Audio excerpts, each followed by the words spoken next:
How to overcome limiting beliefs and self-sabotage. So, what could stop the process working? So at this point, we would have gone through a lot of positivity, but what's going to get in the way? And here's a little list of things. So number one, self-limiting beliefs. So where do self-limiting beliefs come from? They come from people generally that initially probably loved you very much. So growing up, people would have said, you might have had wonderful ideas as a child in school and said, oh, I'm going to do this, or I'm going to do that. And they said, don't, don't put too much hope in that because not everything comes together. And often self-limiting beliefs are passed on to us by other people that have self-limiting beliefs. And so we get told, don't expect too much, things always don't work out, and all this kind of stuff. So we weren't born with self-limiting beliefs. We learned them. Sometimes we've made wrong choices or decisions in life and things haven't worked out well for us. And we've reflected on that. And then next time we come to make a decision, we doubted ourselves. Oh, well, it didn't work out last time. But each time is new, each situation is new, each difference is new. You are new because you have experience now, so it's not going to be the same. So self-limiting beliefs is probably one of the biggest things that people have to overcome. So how do you overcome it? You overcome it by start keeping a gratitude journal. You start overcoming it by start listening and accepting compliments and start believing in yourself by following the steps that we previously covered. And this is why we've covered them in the way that we have. Self-limiting beliefs is very much about fear. What if it doesn't work out in the way that I want it to work out? So part of that's a control and trying to keep safe and stuff like that. And so it's the biggest thing. It's the biggest thing. So how do you overcome it? You overcome it by starting to believe that you can. Easier said than done. And I've already given you a bunch of techniques for that, which is the purpose of this. Now, the biggest one is using the affirmation, which starts with I am. And just start with I am enough. I am enough. So you start looking at something, maybe a new job or maybe the next step up, and you start thinking, I am enough. I can do that. I'm enough to do that. And that's the way that it works. It works step by step, gradual process, and it starts then untangling all those limiting beliefs and they fall away. Number two, what else could stop the process? Number two, it doesn't work for some people. You're right, it doesn't. And that's because some people don't work in. Some people will say, oh, I tried that thing, that nonsense, that don't work, don't work. And they are right, it didn't work for them because they didn't put in the effort at the time and they didn't follow the process. These would, we are not all the same. We don't live their life, they don't live our life. So when somebody says, oh, that didn't work for me, what they're really saying is that doesn't work for you, and I don't think it can work for you. And so why would people be that negative? And once you start understanding what people are saying and how they're trying to say it, you'll start realizing that isn't meant for you, it's meant for them. It's a reinforcement, because if you start being successful in something that you're doing that somebody else couldn't, then all of a sudden it's not the thing that doesn't work, it's them. And they wouldn't like that. And so without them realizing it, that's what they try and put across. The next biggest thing about why the process wouldn't work is procrastination. It's just not doing stuff. It's just taking too many days off, or just not doing stuff, not putting in the time, the effort, or just pretending that you are. And so stop messing about and do the work.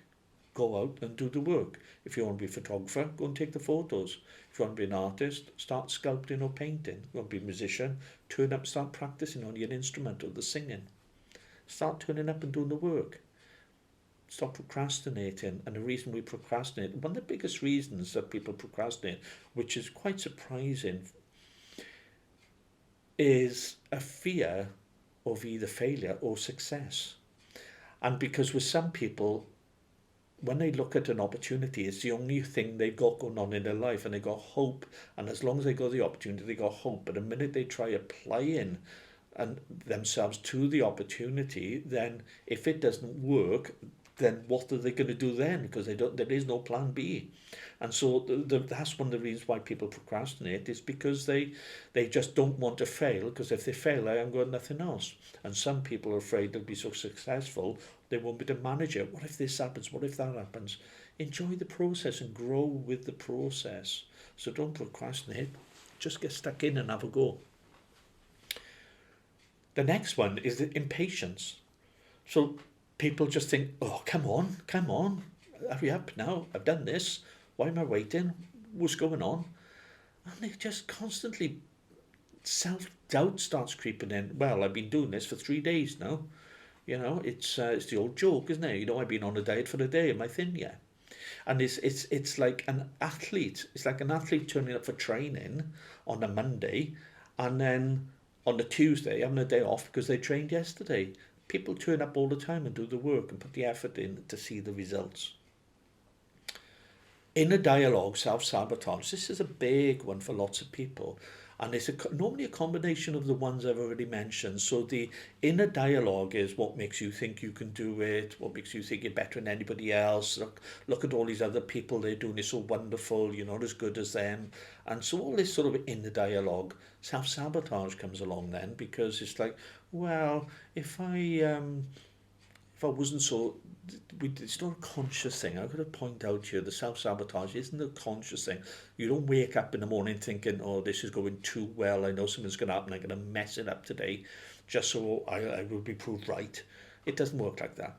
So the self-sabotage is actually a hidden thing. It's like a submarine in the ocean. It's out there somewhere, but we don't know where. And so the self-sabotage normally comes along where you've got an important meeting, or you need to turn up, or there's something got to happen and you don't do it. You just feel ill that day, or you're not quite right, or whatever it is. Because it goes back to, as long as I'm not successful, I got hope and I got no other choice. So self-sabotage is actually quite a big one, but it's okay, because we've had things go wrong in the past. We've been let down, we've been disappointed, we've been betrayed, all these different things, and we don't want to feel hurt, upset, or sad again. So we sabotage relationships before they get to that point. We sabotage businesses before we get to that point. We sabotage things before they get to the point where we've invested emotionally, and so we save ourselves from the pain, hurt, and suffering. But consequently, we don't have the love, joy, and happiness that comes with it. So you're not consciously choosing, but you are choosing. So try and work out what it is for you, and go through it. And I can help with these sort of things. My contact details are here somewhere. You'll be able to find them. The last one is trying to control the outcome. I've had this surprisingly a lot with successful people that have reached a plateau and haven't been able to grow anymore. And they might have fantastic careers and things like this, but they just can't go because they're trying to control every little element. And I'm saying you've got to let some of this go. You've got to let the control go so you can grow and develop and move on from this. But they don't fully understand. And so are you trying to control the outcome of things? What does that mean? That means if you want a nice relationship, instead of having somebody who's just perfect for you in every way, you say, yes, Mike, I want someone who's perfect for me in every way, and I want them to be this height, this size, I want them to have that type of job, I want them to... What if they're perfect for you in every way and they're not that height, not that size, I haven't got that colour hair, but they're perfect for you in every way? And that's the sort of control, because we have preconceived ideas about what will make us happy and what needs to happen. And so that's a big part of it. Okay, so that's a little part about overcoming beliefs.